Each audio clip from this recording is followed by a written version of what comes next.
उन्हें आप सभी का स्वागत है साइंस की क्लास में। आज हमारा नया टॉपिक है विद्युत धारा अर्थात इलेक्ट्रिक करंट। तो स्टार्ट कर लेते हैं क्लास को बिना किसी टाइम वेस्ट के। तो सबसे पहले हम बात करते हैं विद्युत धारा क्या होती है अर्थात इलेक्ट्रिक करंट क्या होती है। तो इलेक्ट्रिक करंट जो है किसी भी विद्युत परिपथ में किसी बिंदु से इकाई समय में गुजरने वाले आवेश की मात्रा को क्या कहते हैं? विद्युत धारा कहते हैं। अर्थात विद्युत धारा में क्या होता है? आवेशों का प्रवाह होता है। ठीक है, या फिर इसकी दूसरी परिभाषा है आवेश के प्रवाह की दर को क्या कहते हैं? विद्युत धारा कहते हैं। अब देखिए विद्युत है, विद्युत धारा को आई से प्रदर्शित किया जाता है। तो आई से प्रदर्शित किया जाता है तो आई बराबर होता है क्यू बाई टी। तो मैं यहां पर लिखता हूं आई बराबर क्यू बाई टी होता है। अब देखिए यहां पर जो है वो क्यू क्या है? क्यू यहां पर आवेश है। क्यू तो यहां पर आवेश है। टी यहां पर क्या है? समय है, टाइम है। और आई यहां पर क्या है? विद्युत धारा है। आई यहां पर विद्युत धारा है।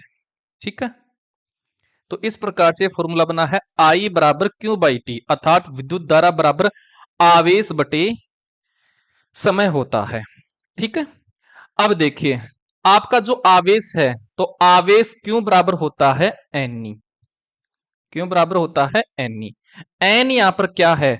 तो एन यहां पर है इलेक्ट्रॉन की संख्या। इलेक्ट्रॉन की संख्या है, इलेक्ट्रॉन की संख्या। और ई यहां पर है इलेक्ट्रॉन पर आवेश, इलेक्ट्रॉन पर आवेश। और इलेक्ट्रॉन पर जो आवेश है वो कितना होता है? वो होता है 1.6 गुणा 10 की पावर माइनस 19 गुलाम होता है। अब सुनिए, पहले ये सूत्र था आई बराबर क्यू बाई टी। अब आई बराबर क्या हो जाएगा? देखिए क्यू बराबर क्या होता है, अभी हमने पढ़ा ना, एन ई होता है। तो इस क्यू की जगह मैंने क्या रख दिया है? एन ई रख दिया, तो एन ई बाई टी हो गया है। तो आपको ये दो फॉर्मूले याद करना जरूरी है। ठीक है, तो ये दो फॉर्मूले आपके लिए बहुत ही इंपॉर्टेंट है। और ये इलेक्ट्रॉन पर आवेश है वो कितना होता है? ये कई बार पूछा जाता है 1.6 गुणा 10 की पावर माइनस 19 गुलाम।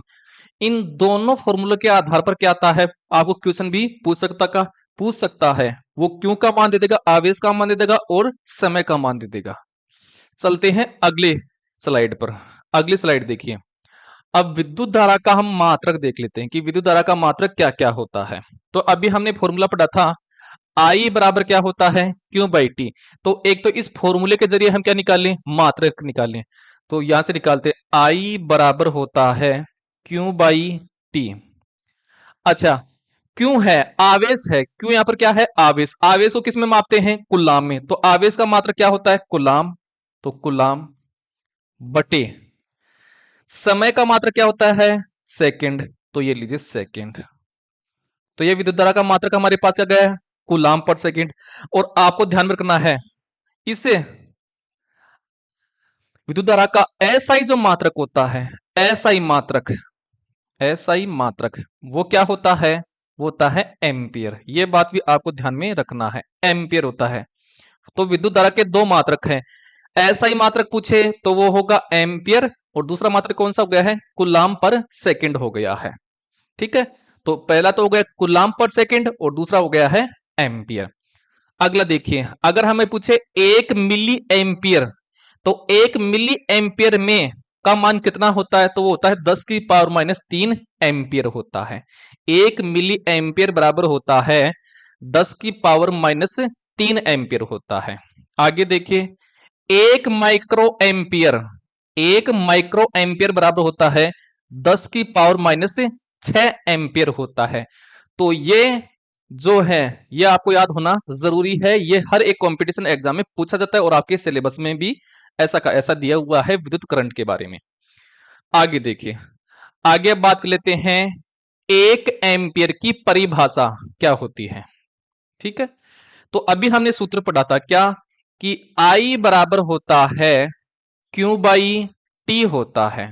तो मैं क्या कर लूं, क्यों यहां पर क्या है आवेश, तो आवेश का मान क्या ले लूं 1 कूलाम ले लूं, और समय का मान क्या ले लूं 1 सेकंड ले लूं, समय का मान 1 सेकंड ले लूं। तो 1 एम्पियर की, तो इसका मान क्या आ जाएगा 1 एम्पियर आ जाएगा, 1 एम्पियर। तो 1 एम्पियर किस आया है 1 कूलाम बटे 1 सेकंड। तो इससे डेफिनेशन क्या बन जाएगी, इससे डेफिनेशन ये बनेगी, जब किसी विद्युत तार में 1 सेकंड में 1 कूलाम आवेश प्रवाहित किया जाता है तो तार में विद्युत धारा का मान कितना होगा 1 एम्पियर होगा। ये इससे इसकी परिभाषा बन गई है। तो ये देख लीजिए, यदि किसी विद्युत परिपथ में किसी बिंदु से 1 सेकंड में 1 कूलाम आवेश गुजरता है तो उस परिपथ में धारा 1 एम्पियर होगी। अब सुनिए आगे, विद्युत धारा का मापन करने के लिए किसका उपयोग किया जाता है एमीटर का उपयोग किया जाता है। यह बात आपको ध्यान में होना जरूरी है। तो विद्युत धारा का जो मापन है वो एमीटर से किया जाता है। और एमीटर को किस क्रम में लगाया जाता है, तो एमीटर को परिपथ में किस क्रम में लगाया जाता है श्रेणी क्रम में लगाया जाता है। कई बार पूछा जाता है, श्रेणी क्रम को बोलते हैं सीरीज कॉम्बिनेशन। तो एमीटर को श्रेणी क्रम में लगाया जाता है। आगे देखिए, एमीटर का जो प्रतिरोध होता है वो क्या होता है कम होता है। कई बार पूछा जाता है एमीटर का प्रतिरोध कम होता है। अगर हमें पूछे आदर्श एमीटर, आदर्श एमीटर का जो प्रतिरोध होता है वो क्या होता है शून्य होता है। तो इस स्लाइड में आपको यह बात ध्यान में रखना जरूरी है। पहली बात, 1 एम्पीयर की परिभाषा क्या हुई, जब किसी तार में 1 सेकंड में 1 कूलाम आवेश प्रवाहित होता है तो उस परिपथ में धारा का मान कितना होगा 1 एम्पीयर होगा। फिर हमने अगली बात पढ़ी थी क्या, कि विद्युत धारा जो है इलेक्ट्रिक करंट का मापन किसके द्वारा किया जाता है एमीटर के द्वारा किया जाता है। और एमीटर को परिपथ में किस क्रम में लगाया जाता है श्रेणी क्रम में लगाया जाता है, सीरीज कॉम्बिनेशन में लगाया जाता है। एमीटर का जो प्रतिरोध होता है, एमीटर का प्रतिरोध वो क्या होता है कम होता है। और आदर्श जो एमीटर है उसका प्रतिरोध क्या होता है शून्य होता है। यह बात आपको ध्यान में रखना है। अगली स्लाइड पर चलते हैं। अगला देखिए, हमारे पास क्वेश्चन आ गया है, 1 कूलाम आवेश में इलेक्ट्रॉनों की संख्या क्या है, यह हमें पूछ रहा है। तो 1 कूलाम आवेश हमें क्या दे दिया है, आवेश का मान दे दिया, एक तो आवेश का मान दिया है क्वेश्चन में, वो कितना दिया है 1 कूलाम दिया है। हमें क्या ज्ञात करना है एन की संख्या ज्ञात करनी है, इलेक्ट्रॉनों की संख्या हमें ज्ञात करनी है। ठीक है, चलिए, तो हमने एक सूत्र पढ़ा था, क्यू बराबर क्या होता है आवेश बराबर क्या होता है क्यू बराबर एन ही होता है, ये पढ़ा था ना।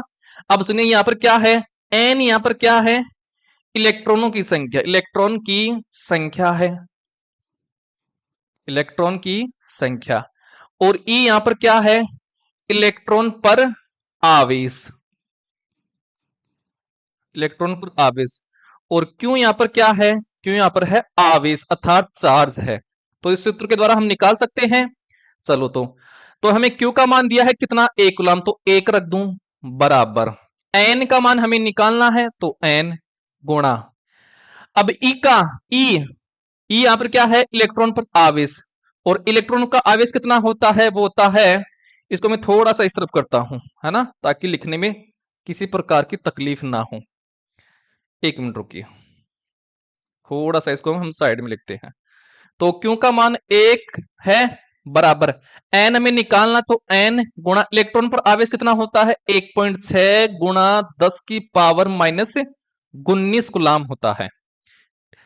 तो एन का मान निकाल लेता हूं, तो एन बराबर क्या हो जाएगा, ये 1.6 गुणा 10 की पावर माइनस 19 से 1 के बटे में चला जाएगा, तो 1 बटे 1.6 गुणा 10 की पावर माइनस 19 हो जाएगा। आगे देखिए, अब ये देखिए 10 की पावर माइनस 19 है, तो मैं इसको ऊपर लेके जाऊंगा तो क्या हो जाएगी, ये पावर माइनस के नीचे ऊपर ले जाऊंगा तो प्लस की हो जाएगी पावर, तो क्या हो जाएगा 1 गुणा 10 की पावर 19 हो जाएगा। ठीक है, ऊपर ले जाते हैं जब पावर को, जब नीचे माइनस की होती है ऊपर ले जाते हैं तो प्लस की हो जाती है, जब नीचे प्लस की होती तो ऊपर ले जाते हैं माइनस की हो जाती, और नीचे क्या है 1.6 है। ठीक है, अब इसको हल कर लेंगे। चलिए, तो हल करते हैं इसको। तो देखिए यहां पर 10 की पावर क्या है, 19 है। तो इस 10 की पावर 19 में से मैं क्या ले लूं, दो, एक इस तरफ ले लूं, क्या 10 ले लेता हूं। इस 10 की पावर माइनस 19 से एक 10 ले लिया तो कितना बचा है, 10 की पावर 18 बच गया है, बटे। अब देखिए ये पॉइंट हटाऊंगा तो ऊपर एक क्या जाएगा, जीरो आ जाएगा, तो यहां पर जीरो लगा दूं और ये हो गया है 16। अब काट लेंगे तो देखिए 4 का भाग जा रहा है 25 में, 4 का भाग जा रहा है 100 में 25 बार, और इसमें जा रहा है 4 बार। अब 4 का भाग इसमें देंगे तो 6 बार, फिर कितनी बार, 2 बार, यानी कि क्या जाएगा 6.2 गुणा 10 की पावर 18। इतना इलेक्ट्रॉनों की संख्या आएगी हमारे पास, n का मान आ जाएगा। तो एक कूलाम आवेश में इलेक्ट्रॉनों की संख्या कितनी होती है, 6.2 गुणा 10 की पावर 18, इतने इलेक्ट्रॉन होते एक कूलाम आवेश में। ठीक है, तो इस प्रकार का क्वेश्चन आ सकता है। चलते हैं अगली स्लाइड पर। अगली स्लाइड में हमारे लिए है विद्युत विभव, पोटेंशियल क्या होता है, इलेक्ट्रिक पोटेंशियल, उसके बारे में बात कर लेते हैं। चलिए, किसी आवेशित वस्तु के विद्युत प्रवाह की दिशा को बताता है। तो विद्युत प्रवाह, विद्युत विभव होता है, ये किसी भी वस्तु में जो विद्युत प्रवाह है उसकी डायरेक्शन को बताता है, उसकी दिशा को बताता है।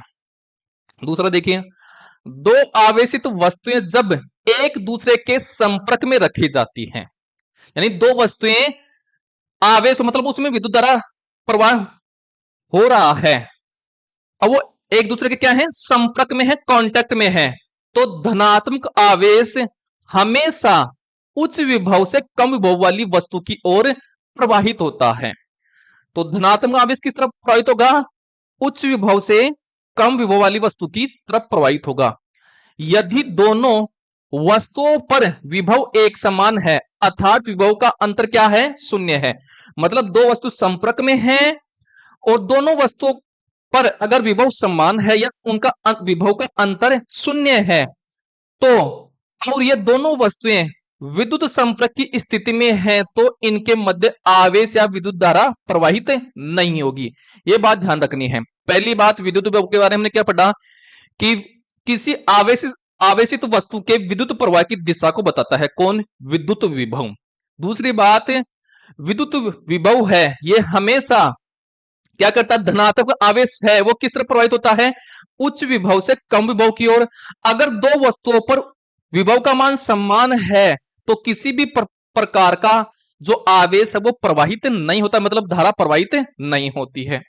अब इसकी परिभाषा क्या है, जब इकाई धनात्मक आवेश को अनंत से किसी बिंदु तक लाने में जितना कार्य करना पड़ता है उसे उस बिंदु का विद्युत विभव कहा जाता है, इलेक्ट्रिक पोटेंशियल कहा जाता है। ऐसे समझिए, मान लीजिए क्या है, ये विद्युत क्षेत्र है और यहां पर क्या है, बिंदु ए है। ठीक है, मैं मान लेता हूं यहां पर अनंत पर कोई बिंदु क्या है, बी है।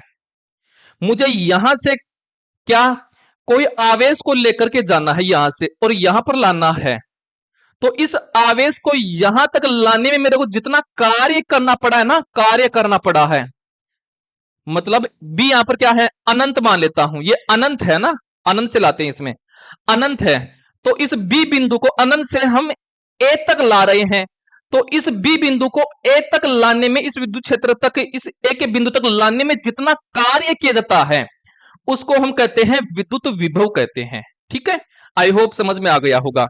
अब सुनिए, विद्युत विभव का सूत्र क्या होता है, तो विद्युत विभव बराबर होता है कार्य बटे आवेश होता है, अर्थात V बराबर होता है W बाई क्यों होता है, W बाई क्यों होता है।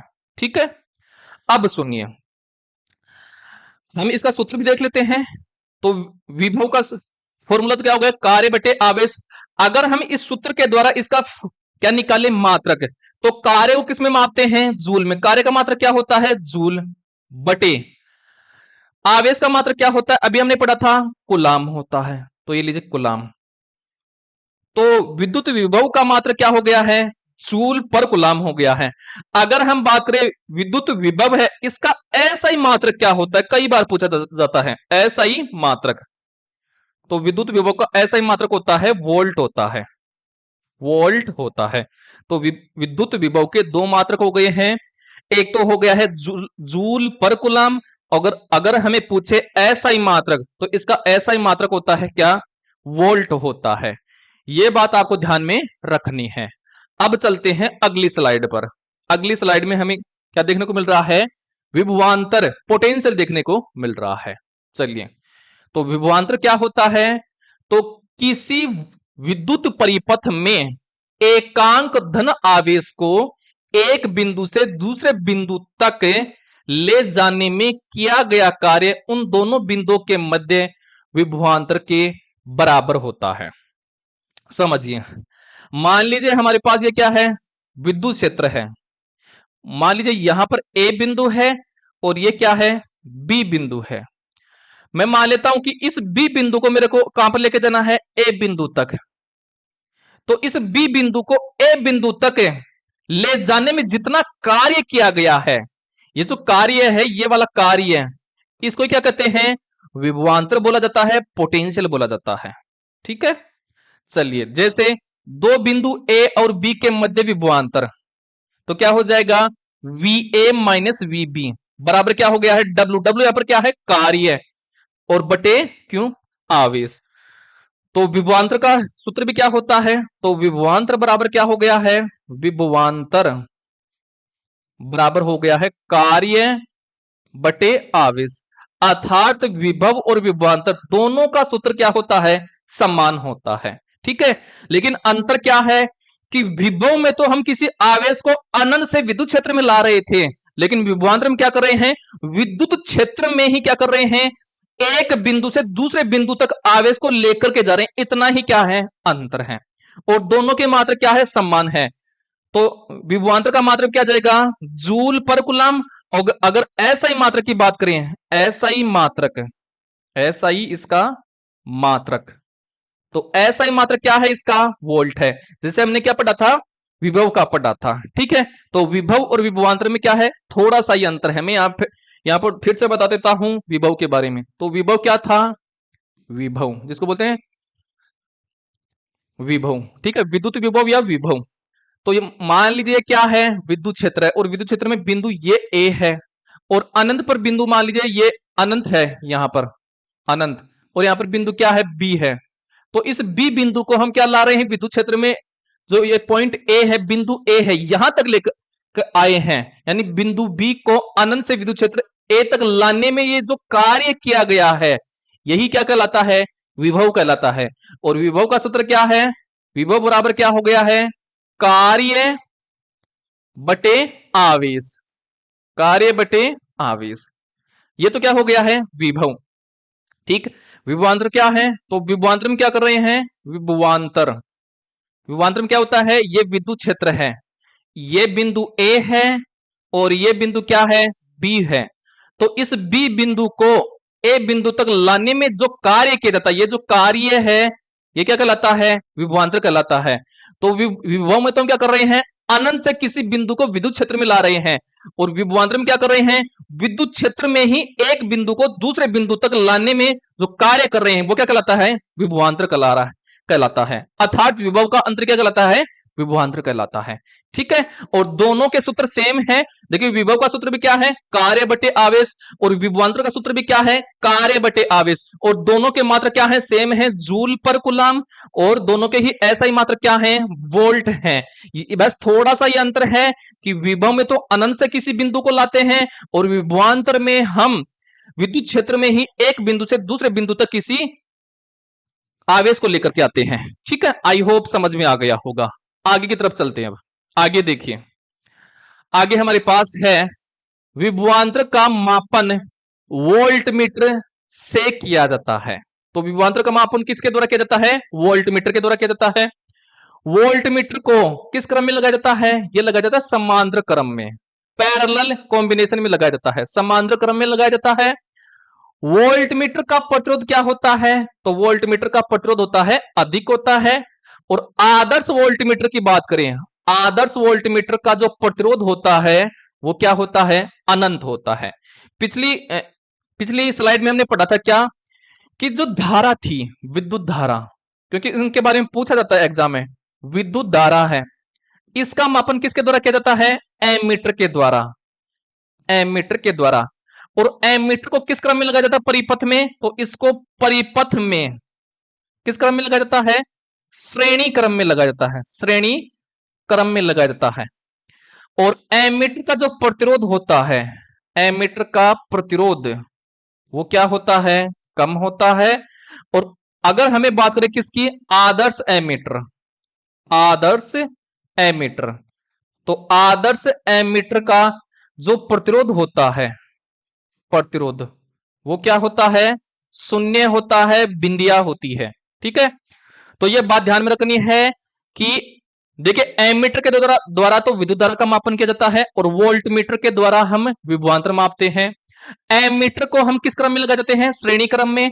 और वोल्ट मीटर किस क्रम में लगाया जाता है? समांतर क्रम में। ठीक है, वोल्ट मीटर है इसका प्रतिरोध क्या होता है? अधिक होता है। और एमीटर है इसका प्रतिरोध क्या होता है? कम होता है। अगर बात करें आदर्श वोल्ट मीटर की, तो आदर्श वोल्ट मीटर का प्रतिरोध क्या होता है? अनंत होता है। और आदर्श एमीटर का प्रतिरोध क्या होता है? शून्य होता है, बिंदिया होती है।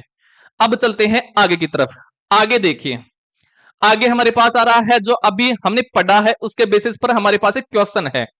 क्वेश्चन है 10 वोल्ट विभवांतर के दो बिंदुओं के बीच 3 कूलाम आवेश को ले जाने में कितना कार्य किया जाता है? तो विभवांतर की बात कर रहा है। देखिए यहां पर किस किस की बात कर रहा है? एक तो में दे रखा है विभवांतर, विभवांतर, तो विभवांतर कितना है? 10 वोल्ट है। और हमें दे रखा है आवेश, तो आवेश कितना है? आवेश है हमारे पास 3 कूलाम है। हमें क्या क्या करना है? कार्य, मतलब वर्क का, वर्क पता करना है। तो विभवांतर, आवेश और कार्य में संबंध क्या होता है? तो विभवांतर का सूत्र क्या है? अभी हमने पढ़ा था ना। तो विभवांतर बराबर होता है कार्य बटे आवेश, कार्य बटे आवेश, अर्थात W बाई क्यों होता है। तो हमें क्या क्या दे रखा है? हमें विभवांतर दे रखा है, तो विभवांतर की जगह रख दो क्या? 10 वोल्ट है तो 10 रख देंगे, बराबर। कार्य हमें ज्ञात करना है, तो कार्य बटे आवेश का मान कितना है? आवेश हमें दे रखा है कितना? 3, तो 3। तो हमें क्या निकालना है? कार्य। तो देखिए ये 3 किस तरफ आ जाएगा? इस तरफ, क्रॉस मल्टीप्लाई होंगे है ना ये, तो ये 3 इस तरफ आ जाएगा। तो कार्य का मान क्या आ जाएगा? तो कार्य बराबर 10 को 3 से गुणा करेंगे तो कितना हो जाएगा? 30। और कार्य का मात्रा क्या होता है? जूल, तो जूल को जैसे दर्शाते हैं। ठीक है, तो कितना कार्य किया गया है? 30 जूल कार्य किया गया है। ठीक है, आगे चलिए। आगे हमारे पास आ रहा अब क्या? ओम का नियम, ओम्स लॉ की बात कर लेते हैं। चलिए, यदि किसी चालक की भौतिक अवस्था, भौतिक अवस्था क्या क्या है? जैसे ताप, दाब, लंबाई, क्षेत्रफल आदि स्थिर रहे, तो उसके सिरों के मध्य उत्पन्न विभवांतर प्रवाहित धारा के समानुपाती होता है। ठीक है, जैसे मान लीजिए हमारे पास ये तार है, क्या है? ये तार है। अगर इस तार की भौतिक अवस्थाएं जैसे ताप, दाब, लंबाई और क्षेत्रफल अगर क्या रहे? स्थिर रहे, तो इसके सिर, सिर क्या है? ये ए मान लेता हूं और बी मान लेता हूं। तो इसके सिरों पर, इसके सिर हैं, इन पर क्या होगा? विभवांतर उत्पन्न होगा। तो जो इसके सिरों पर उत्पन्न जो विभवांतर है, इसमें कितनी धारा प्रवाहित हो रही है उसके समानुपाती होता है। अर्थात क्या लिख सकते हैं? जो V है, सिरों पर क्या उत्पन्न हुआ है? विभवांतर, यह समानुपाती होगा। तो समानुपाती का चिन्ह क्या होता है? यह होता है। किसके समानुपाती होगा? इस तार में कितनी धारा प्रवाहित हो रही है, और धारा को किसके द्वारा दर्शाते हैं? I के द्वारा। तो ये लीजिए I, इसके समानुपाती होता है। ठीक है, ये कहता है ओम का नियम। अब क्या करूं? V बराबर, ये देखिए ये चिन्ह हटाऊंगा तो मेरे पास एक स्थिरांक आएगा, वो क्या आएगा? R आएगा। तो R H, sorry, I R. ठीक है, आर आई भी लिख सकते हैं, कोई बात नहीं है ना, एक ही बात है वो। तो V बराबर आई आर, ये होता है क्या? ओम का नियम। अब समझिए यहां पर देख लेते हैं V क्या है यहां पर। तो V यहां पर है चालक के सिरों पर उत्पन्न विभवांतर, चालक के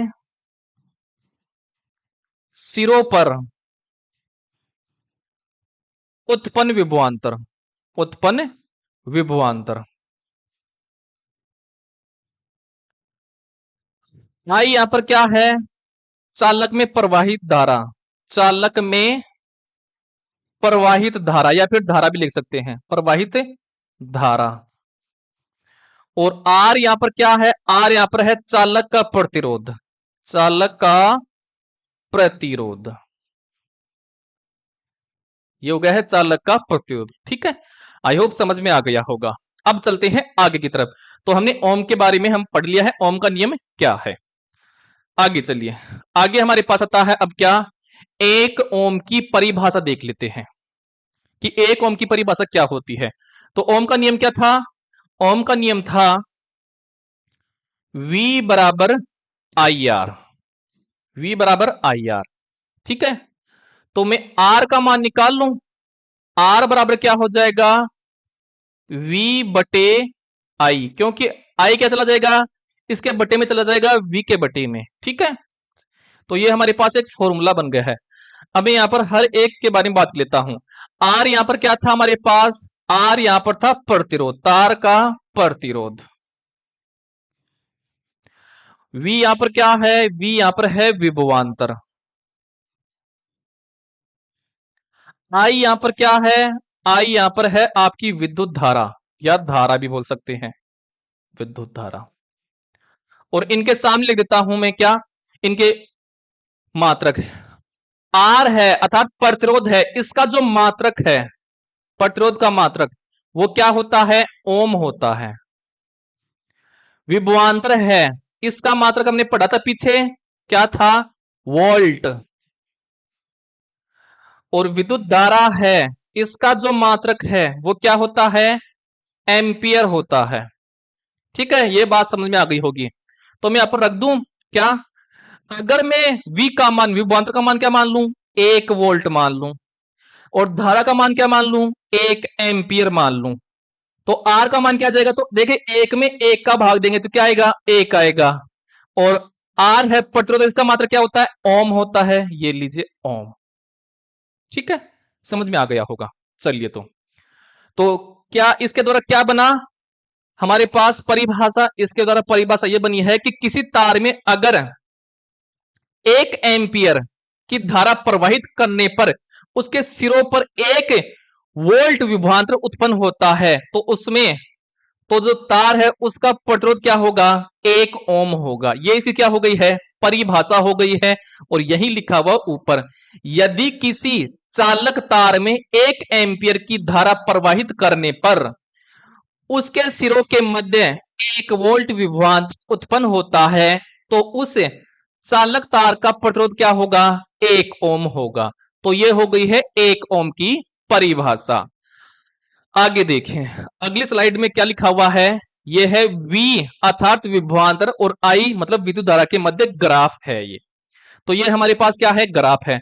तो हमारे पास हमने ओम का नियम क्या पढ़ा था कि V is proportional to I, यानी जैसे जैसे V बढ़ेगा वैसे वैसे I भी क्या होगा, बढ़ेगा। अगर V घटता है तो I भी क्या होगा, घटेगा। ठीक है, तो ये इस प्रकार से ये ग्राफ होगा। ये तो क्या है, एक्स एक्स, और ये क्या है, वाई एक्स। ये बात समझ में आ गई होगी। तो इस तरफ तो क्या लिखा हुआ है, विभवांतर, और इस तरफ क्या है, धारा। तो इनके बीच में ये इस प्रकार से एक सीधी लाइन क्या होगी, हमें प्राप्त होगी। ये कई बार पूछा जाता है क्या, ग्राफ, कि V और I के बीच सही ग्राफ कौन सा है। ठीक है, अब चलते हैं आगे की तरफ। आगे देखिए, आगे हमारे पास आ रहा है, अभी तक हमने जो पढ़ा है उसके आधार पर ये हमारे पास क्वेश्चन है। क्या है, एक चालक का प्रतिरोध क्या होगा यदि उसमें 0.5 एम्पियर की धारा प्रवाहित करने पर उसके सिरों पर 2 वोल्ट का विभवांतर उत्पन्न होता है। तो पहले तो आपको पता करना है कि हमें क्वेश्चन में क्या क्या दिया हुआ है। तो एक तो हमें दिया हुआ है धारा, तो एक तो हमें दे रखा है विद्युत धारा, विद्युत धारा, विद्युत धारा का मान कितना है, 0.5 एम्पियर है, ये लीजिए एम्पियर। और हमें दे रखा है विभवांतर, विभवांतर, तो विभवांतर कितना है, वो है 2 वोल्ट है। हमें ज्ञात क्या करना है, प्रतिरोध, तो हमें प्रतिरोध का मान ज्ञात करना है। तो ओम का नियम क्या था, V बराबर आई आर, ये सूत्र पढ़ा था हमने। ठीक है, तो हमें क्या निकालना है, प्रतिरोध निकालना, आर का मान निकालना, तो आर का मान निकालो, तो आर बराबर क्या हो जाएगा, वी, आई चला जाएगा इसके बट्टे में। चलो तो v का मान कितना है 2 और i का मान कितना है 0.5, तो ये लीजिए 0.5। देखिए ये पॉइंट हटाऊंगा तो पॉइंट के बाद में कितने डिजिट हैं यहां पर नीचे, एक है, पॉइंट के बाद जितने डिजिट होते हैं उतने ऊपर जीरो लग जाएंगे, तो ये लीजिए जीरो। समझ में आ गया होगा, तो पॉइंट हट गया। अब नीचे हमारे पास क्या है 5 है, तो 5 का भाग 20 में देंगे तो कितनी बार गया है 4 बार, तो r का मान कितना गया है 4, और प्रतिरोध है r है, इसका मात्रा क्या होता है ओम, तो ओम को इस प्रकार से व्यक्त करते हैं, इस प्रकार से इसका सिंबल होता है, प्रतीक होता है। तो इतना हमारे पास क्या आया है, इसका प्रतिरोध आया है, रेजिस्टेंस आया है। ठीक है, आई होप समझ में आ गया होगा, हमने यहां तक पढ़ लिया है। अगली क्लास में इससे हम आगे पढ़ेंगे। अगर आपको हमारा एक कंटेंट अच्छा लगा है तो क्लास को जरूर से लाइक कीजिए, शेयर कीजिए ज्यादा से ज्यादा, और अन्य साथियों को भी अवश्य जोड़ें, क्योंकि इसी प्रकार से हमारी क्लास चलती रहेगी। आज के लिए इतना ही।